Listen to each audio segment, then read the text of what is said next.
எனக்கே தோணும்.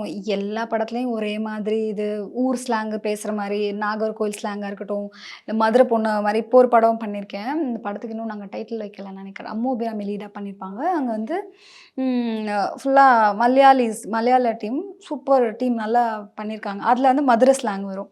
ஸோ மாரி ஊர் ஸ்லாங் பேசி பேசி ஊர் பொண்ணாவே போர்ட்ரே பண்ணி அது ஒண்ணு இருந்து, இது டோட்டலா எனக்கு வேற மாரி ஒண்ணு. இது எனக்கு யாரோ தான் டெக்ஸ்ட் பண்ணியிருந்தாங்க.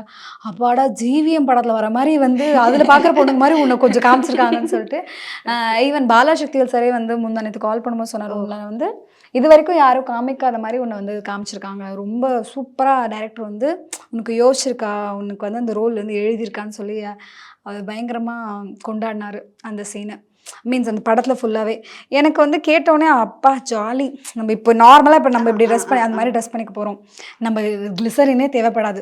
No glycerin. ஏன்னா நான் மேக்ஸிமம் நடிக்கிற படங்களுக்கு என்கிட்ட கிளிசரின் என்னோட மேக்கப் பேக்லயே அந்த கிளிசரின் இருக்கும். அதை நம்ம யூஸ் பண்ண போறதில்ல இந்த படத்துல. அது ஒரு ஹாப்பி.